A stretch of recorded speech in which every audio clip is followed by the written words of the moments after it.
The New Orleans Saints quarterback 2 battle has the potential to derail their season if not handled properly. We got all that and a little bit of lagniappe for you on today's episode of Locked On Saints.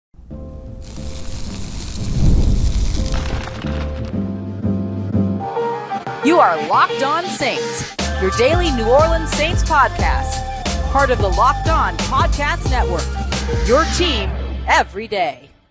What is good, Who Dat Nation and Who Dat family? I am your host, your friend Ross Jackson, New Orleans native, your New Orleans Saints expert and credentialed member of the media covering those New Orleans Saints as the Saints beat writer over at LouisianaSports.net and the Saints analyst over at WWL TV. We appreciate you very much for being here on today's episode. We're taking a look at a couple different things today. I'm going to continue our kind of series on things I'm most excited about going into the 2024 season, looking at the New Orleans Saints defensive front seven. Yes, there's a big injury there, a couple of big injuries there right now, but I'm still very excited for that area of the defense in 2024. I'll tell you why. We're going to dive into the wide receiver room and how it may not be set just yet based on what the New Orleans Saints have been doing over the course of the past couple of days. We're going to lead everything off with a look at the quarterback 2 battle. It's always said that if you've got 2 starting quarterbacks, you've got 0.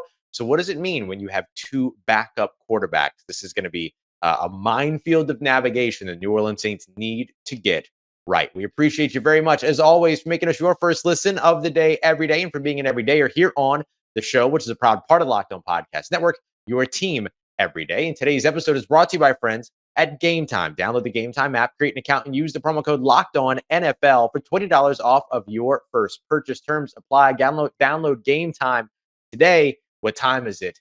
It's game time.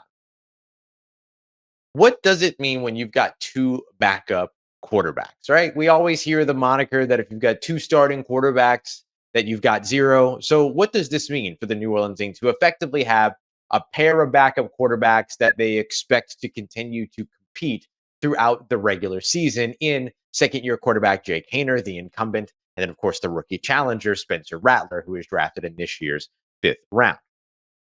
If the New Orleans Saints don't handle this correctly, and we'll define what some of that would look like, it could potentially derail the New Orleans Saints season should something happen to starting quarterback Derek Carr. And that something happening can be injury related, it can be play related. It doesn't matter, right? That's not a full part of what we're really looking at here. What we're really looking at here is what if you need to turn to one of these quarterbacks and they are underprepared? That's the big concern here. And I think if you look across the NFL, there's examples of teams with one solid, set, consistent backup quarterback that when they hit the field, they're almost always inevitably unprepared, or at least underprepared. So that is a risk in all cases. But adding sort of this challenge that the New Orleans Saints are happy to navigate, but adding this challenge that they have agreed to navigate, in which you not only have to get your starter reps during practice, but now you have to find a way to get 2 guys behind them, meaningful enough reps for them to potentially be ready to go in for a quarter, a second half, 3 quarters, an entire game. You just don't know what can happen once the whistle is blown, that opening whistle. And so it's going to be a challenge for New Orleans to figure out exactly how it is that they're going to make sure that those reps get done. Dennis Allen mentioned that they would make sure that these guys got their reps between the scouting team, between doing some work after practice and doing some extra work within the film study room. Work after practice and extra work in the film study room is all good, but who are you still working with when it comes to practice? Do you have the entire team? Are you getting reps against a defense? In that case, if you're in the film room, that's all great and fine and dandy too, because you're learning, but also you've got to be able to get out there and get things in your body, get things in your muscle. And so that's my big concern right now for the New Orleans Saints, not standing 10 toes down and saying, this is our backup quarterback, and therefore being able to focus on the development of that backup quarterback, greater focus to them in terms of being prepared and ready to go. Should they be called into action? Now the New Orleans Saints are effectively trying to split half of less than a third of reps over the course of practices to make sure that these guys are as ready as they can be. And is there a concern where backup quarterback has an opportunity to throw 2 passes, but now each of them only throw 1? Does that slow down the development? Does that slow down your opportunity to be able to get these guys ready to go during a regular season. That is my big concern with the way that the Saints are agreeing to handle this backup quarterback situation. Now, the thing that I will give the Saints credit for is that they've got great development coaches now at that position when it comes to having Clint Kubiak as your offensive coordinator, when it comes to having Andrew Janocko as your quarterbacks coach. There's a real development staff here now for the New Orleans Saints that's ready to develop a young quarterback's talent. So that is an edge that they have. So hopefully maybe that can counteract a little bit of the lack of reps that Rattler and Haener might be seeing, as opposed to or in comparison to if one of them was just considered the backup quarterback.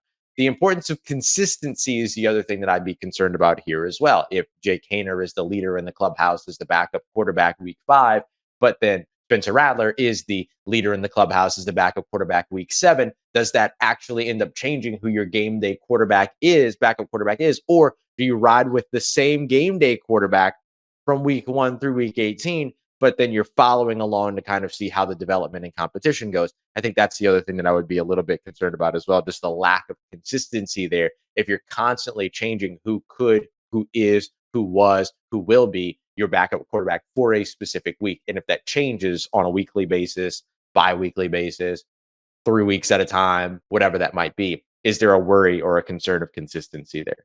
The best case scenario here is that one of the two, Jake Haener or Spencer Rattler, just grabs command of the reins in that competition and never lets them go and just holds on to it the entire season and just outperforms the other quarterback to the point where they are consistently looked at as the leader in the clubhouse to be the Saints QB2 behind Derek Carr. That's got to be maybe the best case scenario. The other best case scenario is that the Saints just simply know who their backup quarterback is, but for whatever reason, they want to kind of keep people on their toes and keep, opposing defenses on their toes, whatever it might be, just in case you have to put somebody in, whatever. That's all good. That's all fine, right? You want a little bit of gamesmanship, find it where you have it, use it where you can. Like Dennis Allen playing coy around whether or not Clint Kubiak will call plays down on the sideline or up in the box, up in the booth. That fine. Find your gamesmanship wherever you find it, wherever you need it, and everything. It was funny because later on, Alvin Kamara said that Clint Kubiak said he's never leaving the sideline. So it just maybe kind of gave it away anyway, but we'll see. We have to see if that's actually going to be the case or if he was just kind of speaking hyperbolic and like, oh yeah, no, I love the sideline. I'm never leaving the sideline, like whatever it might be. You find those little moments of gamesmanship wherever you can, and you try to build every single edge you can. It's just like Dennis Allen said in Monday's press conference, there's not a lot of secrets in the NFL. So where you can find them, I get it, keep them. But my concern is that this has to be handled very, very, very well by this New Orleans Saints coaching staff. And I'm giving the credit where the credit's due in terms of development coaches they have on the offensive side of the football and on the defensive side of the football. But obviously only the ones on the offensive side of the football are relevant to this conversation. So I want to give them the credit in terms of what they can do and how they handle their development. It's a staff of teachers. It's a really smart staff and a really good development staff. But cutting these reps in these limited reps already effectively in half between these two quarterbacks could end up forcing the Saints into a situation where they call upon an underprepared backup. And you don't want to see that happen. We'll see, though, exactly how the New Orleans Saints are when it comes to finding the success within all this. Coming up next, the New Orleans Saints wide receiver room looks to still be in flux. The Saints trying out some tight ends. What does that mean for trying out some wide receivers? What does that mean for those on the roster? And a big target off the market in terms of the pie in the sky crowd. We got that coming up for you next as we continue on with today's episode of Locked On Saints, part of Locked On Podcast Network, your team every day. Today's episode of Locked On Saints brought to you by America's #1 sportsbook. That is FanDuel. Our good friends over at FanDuel right now have the New Orleans Saints still favored to win their opening game against the Carolina Panthers, a 4.5-point favorite. So if you think that they'll win and cover, FanDuel's there for you. If you think that they'll win but not cover, FanDuel's there for you. If you think that they won't win at all, FanDuel's absolutely there for you as well. Game also has a 41.5 over/under. If you think the teams will score more than 41.5 points or less, you can get in on that as well. And right now is a great time to do it because they have something very special for you over at FanDuel. Because right now through September 22nd, FanDuel customers can bet $5 and they will get a 3-week free trial of NFL Sunday Ticket on YouTube or YouTube TV. Then with your already existing YouTube TV base plan, you'll be able to watch every single regular season Sunday afternoon out of market game. All you need is a Google account, a current form of payment, and you can cancel any time. Visit fanduel.com to download America's #1 sportsbook. All right, family. The New Orleans Saints looking like they're still ready to tinker with their wide receiver room. What does it mean for the guys that are already there? We appreciate you very much, as always, making us your first listen of the day every day. For your second listen, make sure you go and check out the new and improved Locked On NFL, the Madman Tyler Rowland, and you can also check out the Barber Shop every afternoon with my good friend Tony Wiggins. A double daily dose of NFL content every single day, led by Tyler Rowland and Tony Wiggins, along with the Locked On local experts that know the teams the best. Yes, a national NFL show that actually relies on the local experts to give you accurate information.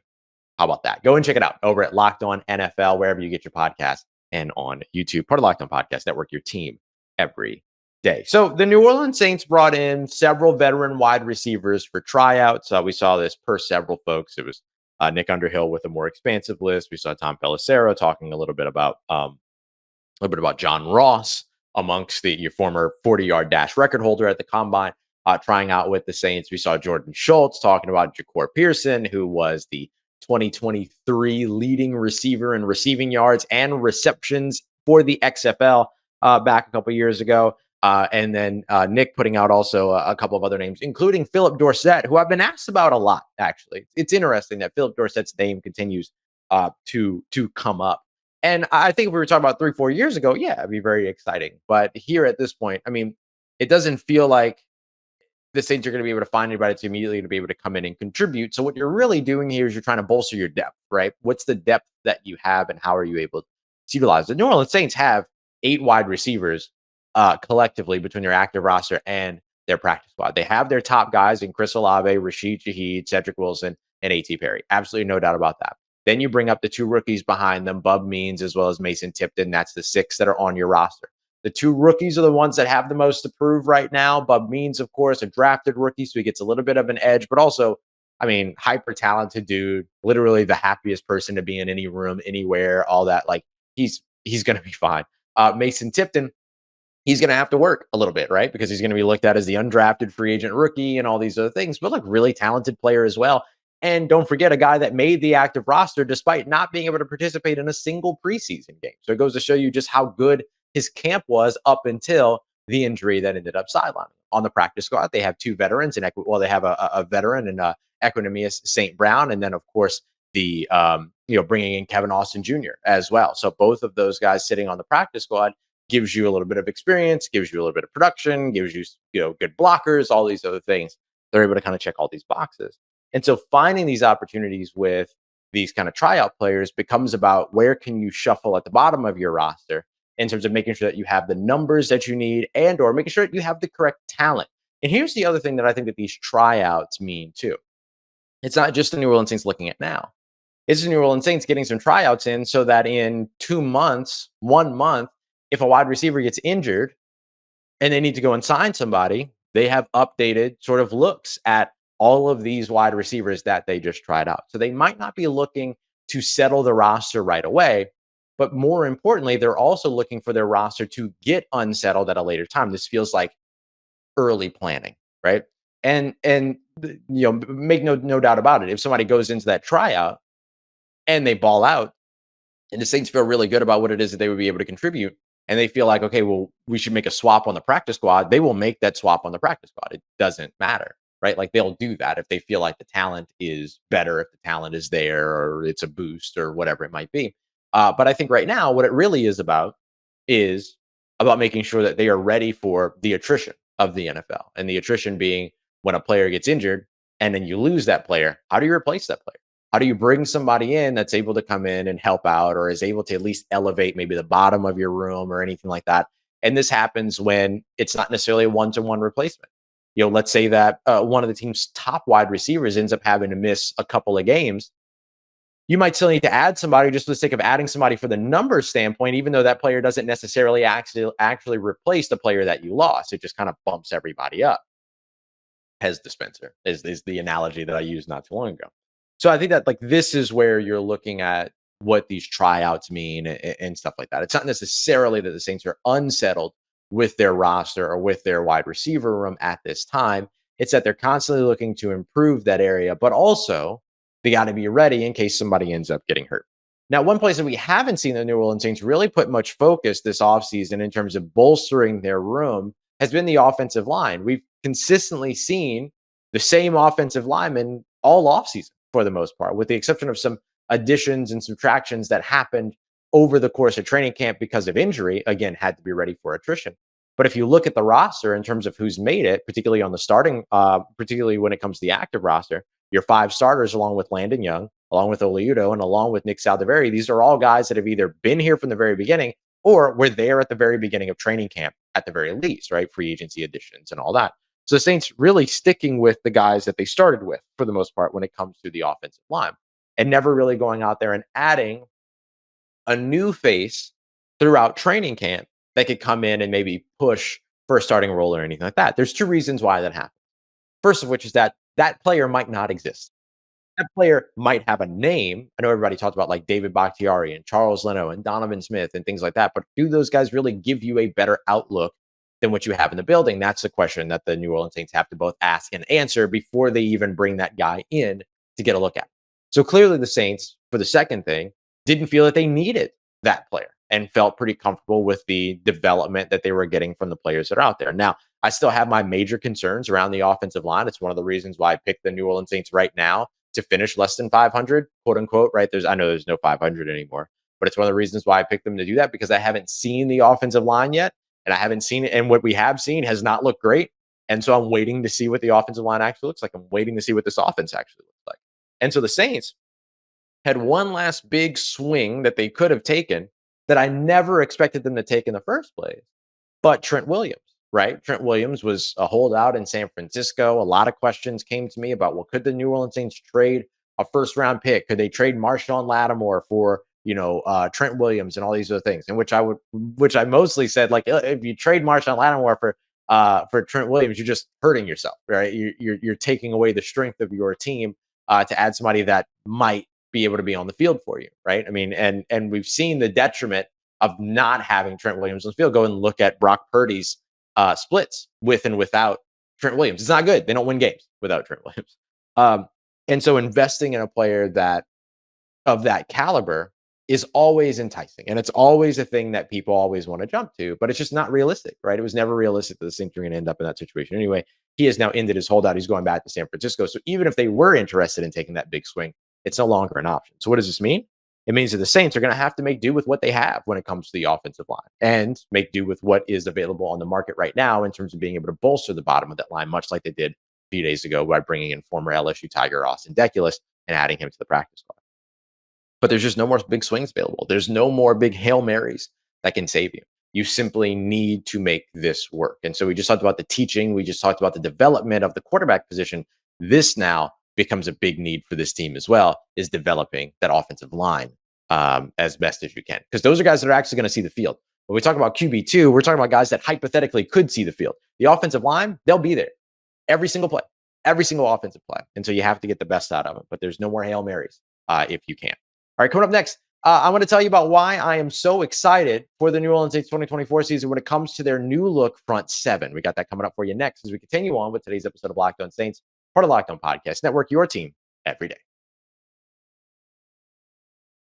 Today's episode of Locked On Saints brought to you by friends at Game Time. Game Time is the best place to go to buy your tickets. It's where I always go to get my tickets because I'm always buying my tickets last minute, and I like reinforcing good habits. And so Game Time helps me do that. And right now, with their Game Time picks, they make it even easier to get tickets to your favorite live events because they take out all the fluff and just show you the incredible deals that they have on seats, so you don't have to waste your time siphoning and going through thousands of tickets, because that's how many tickets Game Time has. There's so many tickets on Game Time, so it's great. Game Time picks helps you just pick out the best deals and then be able to move on. They simplify the process and give you a lot of transparency too. You can toggle on all-in pricing so that there are no fees that take you by surprise by the time that you get to checkout, and of course seat views as well, so you can know what you're buying before you're buying it. What a novel idea. Take the guesswork out of buying tickets by using Game Time. the Game Time app, create an account, and use the promo code Locked On NFL for $20 off of your first purchase. Terms apply. Again, create an account and redeem code LOCKEDON NFL for $20 off. Download Game Time today. What time is it? Game time. This show is sponsored by BetterHelp. What's something that you would like to learn as an adult? Do you still make time to learn new things, or was that something that you feel like you lost in your childhood? It was definitely something I felt like I lost in my childhood. And look, when you lose learning, it ends up having some big impacts on you, because it's not just learning new skills, learning, new things, how to do X, Y, and Z in terms of, whatever material things that you're looking for. But there's a lot of like learning involved still with growing as a whole. What about learning to set boundaries? That was a big issue for me, and something that BetterHelp and therapy helped me with big time. So make sure you go and check them out. If you've been thinking about therapy, I highly recommend heading over to BetterHelp. It's entirely online, designed to be suited to your schedule. It's flexible. It's just excellent. No waiting rooms, no traffic, none of that. You do it from the comfort of your own home. So rediscover your curiosity with BetterHelp today. Visit BetterHelp.com/lockedon today to get 10% off of your first month. That's BetterHelp, HELP.com/lockedon. Let's get it, Who Dat Nation. One of the things that I am so excited to see this season for the New Orleans Saints 2024 season is the front seven. I love what the New Orleans Saints have done there. I love what we've seen from it throughout training camp, preseason, all that. Unlike the offensive line, it has proved a lot. So I want to break down why I'm excited for the New Orleans Saints' new look front seven. We appreciate you very much, as always, for being here. We won't be live later on today. No practice for the Saints today, as they're off on Tuesdays. We'll have a fresh episode for you tomorrow morning. Just starting to look ahead to game week. We're almost there. We got crossover Thursday coming up. We got game plan Friday coming up. And then we'll be live each Wednesday, Thursday, and Friday later on in the evening as well, as we cover everything that went down at practice. Remember that the Wednesday live streams are going to be later than any of the other live streams, just because of network meetings and stuff like that I've got to get to. But just so you know what's coming up this week. I'm really excited for the New Orleans Saints front seven, because I think they're going to be really good, period. Right? I think they're going to be really good. The addition of Chase Young is something that I am very excited for this team. It was something I had some questions about early on. There's been all the kind of conversation with him around effort and all this other stuff, and then coming in with the neck procedure immediately and all that. A lot of stuff to kind of be concerned about before you saw him. But then you saw him. And I saw a lot of effort. I saw a lot of hustle. I saw a lot of motor. I saw a lot of work coming from Chase Young. And I think that being around guys like Carl Granderson, who got it from the mud, right? Came as an undrafted free agent, developed, added weight, got better. Like, hard to ignore that. Having a guy like Cam Jordan in your room, who's a great leader and who will call you out, right? A little bit of accountability there. So if there ever was any sign of that laziness, I'm sure it was squashed immediately. Like, there's just a higher expectation when you're around Cam Jordan. That, I think, is helpful. Colin Saunders, who considers himself a recruiter, considers himself a leader in the locker room, as well as he should, because he is huge for the New Orleans Saints. And in having like all of this sort of injection of youth, these guys like, Brian Brzee, and then now Christian Boyd, and everybody that have kind of come in to kind of help to bolster what it is they're doing. It's easy to look and buy in if you're Chase Young, because there's a lot going on. And the Saints have clearly put forth effort into his unit, right? Making the trade for John Hightower from the Washington Commanders, where Chase Young recently played, right? Like, they brought in a former teammate, basically. You know what I mean? So, like, there's a lot of reason, if you're Chase Young, to buy in to what the New Orleans Saints are doing over the defensive line. Now let's take it a step back, a little step further, and then go to the front seven as a whole, right? You talk about your 4 down linemen and your 3 linebackers, or your 4 down linemen and your 2 linebackers. It could be your front 6 or your front 7, whatever it might be. But I'm excited for it. Demario Davis, back, healthy, ready to go. Pete Werner got his extension, no distractions, just ready to go out there and play football. Willie Gay, I know he's dealing with an injury right now, but has been electric for this New Orleans Saints defense. Just brings a ton of energy, has a ton of fun out on the football field. Reminds me of the days where they would dance on the sideline and all those other things, because he's out there dancing all the time, having a blast, and plays extremely well on top of that. And not just plays extremely well in terms of making the big splash plays, but then missing tackles in the run game, right? Not being able to do the fundamental stuff. No. Willie Gay is a foundational guy. Like, everything that he does is built off of the technique. Everything that he does is built off of the fundamentals. Everywhere that he succeeds is built off of his focus on doing the little things. And that's what I really like about his game. That's what I love about talking to him as well, because you can tell that his focus is very much on the details. They look at the details. Remember those days? Oh man, that was fun. Somebody asked me the other day if I thought that the New Orleans Saints who will be the boom and zoom of the New Orleans Saints, and the answer is nobody. There will be no more boom and zoom like that. Those days were so special, and those days are unfortunately concluded at this point. But doesn't mean the New Orleans Saints can't have a good run game. But I think you reserve boom and zoom for where it was at its peak. They were awesome. But I think that New Orleans, like when it comes to their front seven, have just been outstanding all throughout the offseason, throughout training camp. They're starting front seven in particular, throughout preseason and all that as well. My biggest question marks for them are, can you finish plays at the quarterback and can you stop the run? Those are going to be my biggest questions for them. And those are reasonable questions. You can tell that they have a big concerted effort, or have put forth a big concerted effort, on stopping the run. The trade for John Ridgeway, the signing or the drafting of Christian Boyd, the retention of guys like Colin Saunders, as well as Nathan Shepard. I know Colin Saunders is another one dealing with an injury. He's going to be out for at least a few weeks, but when he's back, big time contributions will come from him. There's just a lot of good when it comes to the focus that the Saints have put on stopping the run. Then you add in Willie Gay, who's been a very good run defender. Pete Werner has stepped up as a run defender. One of the reasons why I believe that Will Harris will be the starting safety next to Tyrann Mathieu is because of how actively and how reliably he plays in the run game, coming down and making stops at the line of scrimmage, just beyond the line of scrimmage, playing down in the box, all those other things. I think that's what the Saints want, right? They want to improve when it comes to their defense, or when it comes to their run defense. But my big concern is still, can you finish plays at the quarterback? Because we didn't really see a lot of indications of that during the preseason.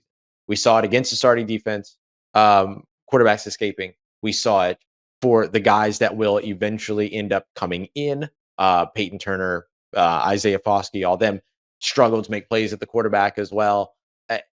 This has got to be one of those things that, like, you just want to see the Saints get better at eventually, is limiting the mobile quarterback, or not even limiting the mobile quarterback, right? It's not even just about that. It's also about, like, just getting the quarterback down to the ground when you get to the player. Like, I'm changing the issue by accident here by talking about the mobile quarterback aspect. The mobile quarterback aspect is important, yes, because quarterbacks are more and more mobile every year in the NFL. That part I understand. And yes, that is a concern. But also, like, sometimes you got to be able to just sack Baker Mayfield. You know what I mean? Sometimes you got to be able to just tackle Kirk Cousins in the backfield. You know what I mean? And so, like, that's the big thing for me, is, can you finish the plays at the quarterback? That's going to be the big piece that really shows some improvement when it comes to this New Orleans Saints defensive line, along with the run game. But am I still excited about this front seven despite having those questions? 100%. I think behind Taysom Hill, the front seven on the defense is one of the things that I'm most excited about. And I am excited about the secondary too, don't get me wrong. But seeing a bolstered front seven in a New Orleans Saints defense is a whole different level of interest, because we see it sometimes, we don't see it other times. Secondary, we see a good secondary in New Orleans year after year after year after year, pretty much since 2007. So we're accustomed to seeing that. I'm still excited for it, but I'm excited for the newness that comes for this team with what should be, assuming that they're able to stay healthy. We'll get more information on Willie Gay Jr.'s injury tomorrow when we get injury reports. If he's even out of practice again. He just missed practice on Monday, so we'll see what happens. But just what should be a much improved front seven, I think, is exciting. And I can't wait to see it this season for the New Orleans. All right. We appreciate you very much, as always, for making us your first listen of the day, every day for your second listen. Make sure you go check out Locked On NFL, or you want to keep it within Louisiana, Locked On Pelicans with my good friend Jake Madison, Matt Moscona over at Locked On LSU, keeping you covered with everything else going on all around Locked On Louisiana. We appreciate you very much, as always, for making us a part of your day, part of your routine, for saying yes to me and the show. As always, if you see me, please say hi. And if you need anything else around your New Orleans Saints in between these episodes, make sure you follow me on your favorite social media at Ross Jackson, NOLA. Hit me up. Let me know how the family's doing, how you living. Let me know how you momming them. And trust you, that nation. I'll holla at you.